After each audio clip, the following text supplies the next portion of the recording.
আজকে আমি গেলাম বর্ধমান। তো সকাল সকাল বাড়ি থেকে বেরিয়ে সঙ্গে আমার স্কুটিটাকে নিয়ে বেরিয়ে পড়লাম বর্ধমান যাবো বলে। আর কিছুক্ষণ যাওয়ার পরে ডিসিশন চেঞ্জ করে ভাবলাম আমি স্কুটি না নিয়ে যেয়ে আমি যাবো ট্রেনে করে। তাই ফাইনালি আমি কৈশল প্ল্যাটফর্মে চলে এসেছিলাম। আর আমার গাড়িটাকে এক জায়গায় পার্কিং করে দিয়ে এধারে ট্রেনের জন্য ওয়েট করছিলাম। আর এধারে ট্রেনে চলে এসেছিলো। তাই ট্রেনের মধ্যে গিয়ে আমি উঠে পড়লাম।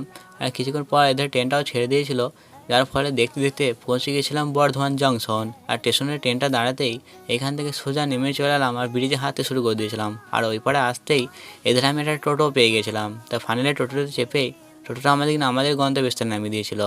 যার ফলে আমার কাজ ছিল এই দোকানে। আর এখানে কাজ করতে করতে প্রায় 10টা 56 বেজে গিয়েছিলো। যার ফলে আমার অনেক খিদে লেগেছিলো, তাই একটা হোটেলে চলে এসেছিলাম। আর এটা বসতেই দিয়ে দিয়েছিলো গরম গরম ভাত, ডাল ও সবজি ও সয়াবিন আলু। আর এগুলো খেতে তো বেশ ভালোই লাগছিলো শীতের সময়। তাই এখানে খাওয়া দাওয়া কমপ্লিট করে আমি তাদের টাকা পেমেন্ট করে দিয়ে এখান থেকে বেরিয়ে সেই দোকানে চলে এসেছিলাম। আর এখানে কাজ সারতে প্রায় সন্ধ্যে লেগে গিয়েছিলো, তাই বাড়ি যাবো বলে একটা টোটোতে চেপে পড়লাম। আর ফাইনালি আমাদের স্টেশনে নামিয়ে দিয়েছিলো। তাই এখান থেকে নেমে এসে আমি হাঁটতে হাঁটতে ব্রিজের কাছে ওই পারে আসতে দেখতে পেলাম এধারে ট্রেনও দাঁড়িয়ে আছে। তাই সোজা গিয়ে ট্রেনের মধ্যে উঠে পড়লাম। আর দেখতে দেখতে ফাইনালি ট্রেনও ছেড়ে দিয়েছিলো। আর ফাইনালি বাড়ি পৌঁছে গেলাম।